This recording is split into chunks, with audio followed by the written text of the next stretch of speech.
বুঝতে পার guys guys আজকে ভিডিওটা আমি কেমনে শুরু করবো বুঝতে পারতেছি না। আমি ভাবতেই পারতেছি না যে কিভাবে কি হয়ে গেল। সত্যি আজকের এই ভিডিওটা বানাতে গিয়ে অনেকটাই নার্ভাস ফিল করতেছি আমি। গাইস গাইস আজকে ভিডিওটা আমি কেমনে শুরু করবো বুঝতে পারতেছি না। আমি ভাবতেই পারতেছি না যে কিভাবে কি হয়ে গেল। সত্যি আজকের এই ভিডিওটা বানাতে গিয়ে অনেকটাই নার্ভাস ফিল করতেছি আমি। কিভাবে কথা বলবো সেটাও বুঝতে পারতেছি না। অলরেডি হয়তোবা তোমরা অনেকেই জেনে গেছো আমাদের জেবি চিতা আর আমাদের মাঝে নেই, সে মারা গেছে। সে শুধু একটা ফ্রি ফায়ার প্লেয়ার ছিল না, সে ছিল একটা লেজেন্ড, যাকে এক কথায় বলা হতো টুর্নামেন্ট লেজেন্ড। ভাগ্যের কি পরিহাস, তাকে অল্প দিনেই এই পৃথিবীর মায়া ত্যাগ করতে হলো। গাইস আমি তোমাদের কি বলবো, কিভাবে মনের আবেগ প্রকাশ করব। এই ভিডিওটা বানাতে এসে আমার চোখ দিয়ে পানি পড়তেছে।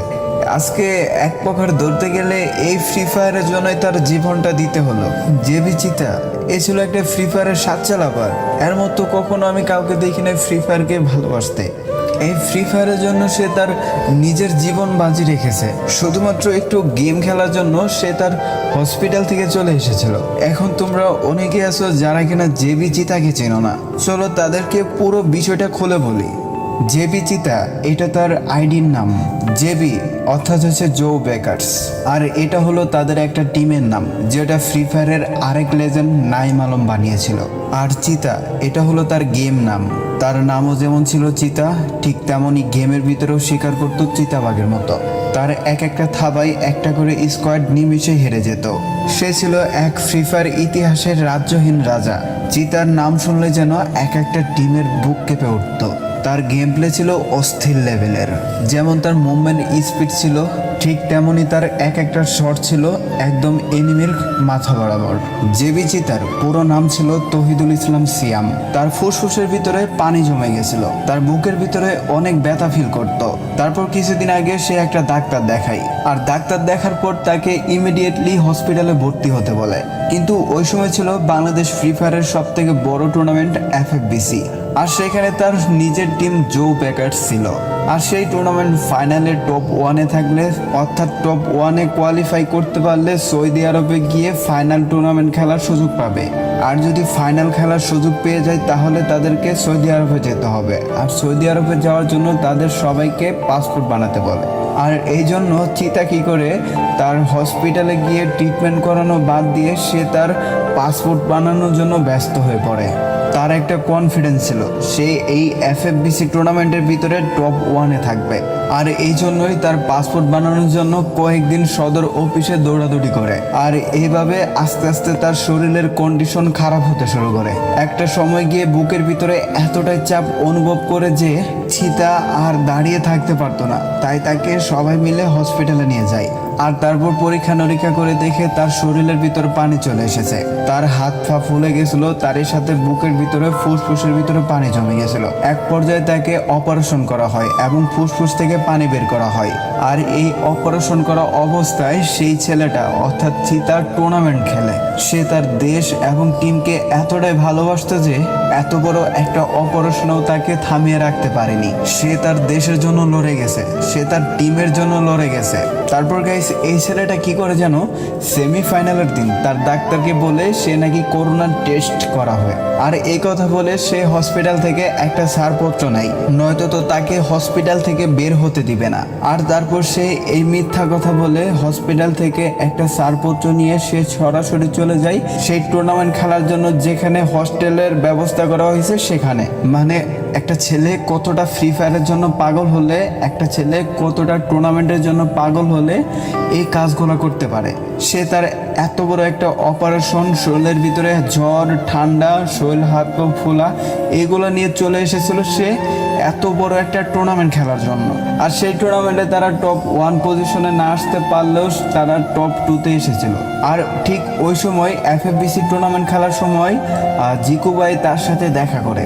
দেখো জিকু ভাই তার বিষয়ে কি বলে। জানি বেশ কয়েকদিন আগে FFBC এর মঞ্চ অনুষ্ঠিত হয়েছিল। সেখানে যারা ফাইনালে অংশগ্রহণ করেছিল তারা সবাই প্রায় একসাথে একত্রিত হয়ে গেম খেলছিল। আমিও সেদিন যাই সেখানে তাদের সাথে দেখা করতে এবং তাদেরকে উৎসাহ দিতে। সবার সাথে দেখা করার পর ফ্রিকের কাছ থেকে জানতে পারি চিতা খুব অসুস্থ।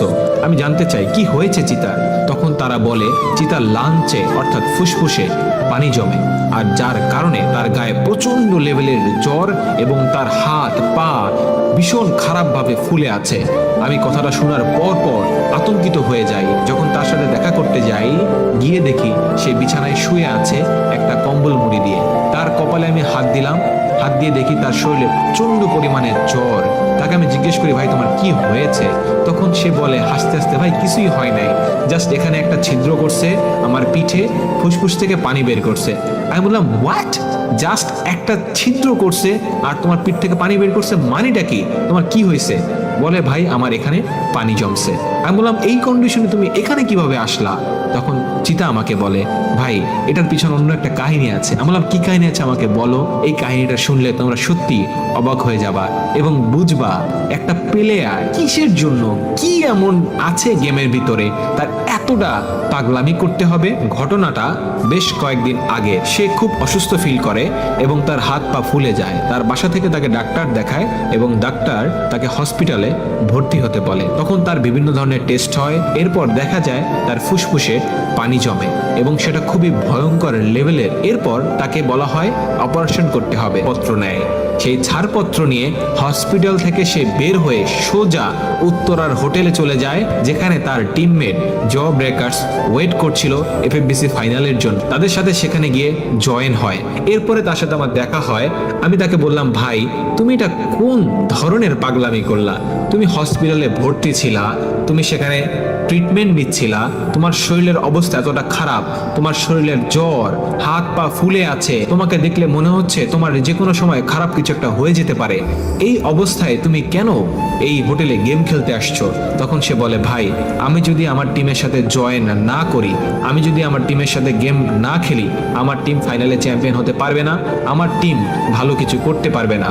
আমাদের যে তাহলে গাইজ ভাবা যায় একটা ছেলে কতটা ভালোবাসতে পারে তার টিমকে। সে এত বড় একটা অপারেশন নিয়ে সে প্রাণপয় লড়াই করে গেছিল সেই এফএফবিসি টুর্নামেন্টের ভিতরে, আর তাই তারা এত চেষ্টার ফলে তারা দ্বিতীয় স্থান অর্জন করে। আর এত কষ্ট করে এত কিছু করার পরেও তারা সৌদি আরবে গিয়ে ফাইনাল টুর্নামেন্ট খেলার সুযোগ পায়নি। তার শরীর সুস্থ থাকলে হয়তো বা তারাই এইবার এফএফবিসি ফাইনাল টুর্নামেন্টটা খেলতো। গাইস সত্যি বলতে আমাদের ছেড়ে সকল লেজেন্ডরা চলে গেছে, হয় কেউ গেম খেলা ছেড়ে দিছে, নয়তো কেউ পৃথিবী ছেড়ে চলে গেছে।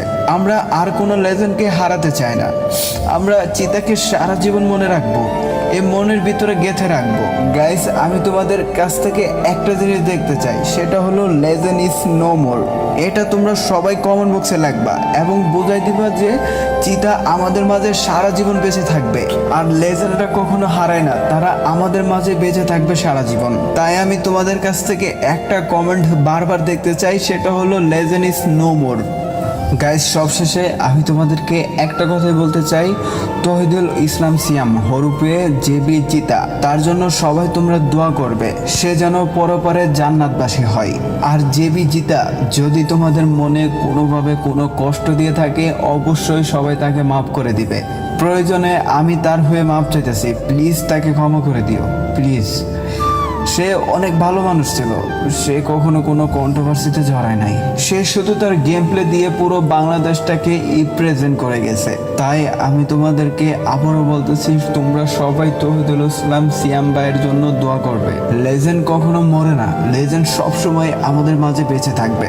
আমরা চিরকাল চিতাকে মনে রাখবো, তাকে কখনো বলার মতো না। এই নিনজা গেমিং তোমাকে সারা জীবন মনে রাখবে। তুমি ছিলে এক আর্যহীন রাজা, যার ছিল না কোনো মুকুট, তবুও পুরো রাজ্যটাকে শাসন করত। আর এটাই হলো আমাদের জেবি চিতা। আর এই ভিডিওটা লাইক কমেন্ট ভিউ এগুলোর জন্য বানাইনি, এই ভিডিওটা আমার মন থেকে বানাইছি। যদি মন চাই তোমরা করলে করতে পারো। তো সবাই ভালো থাকো, সুস্থ থাকো, দেখা হচ্ছে পরবর্তী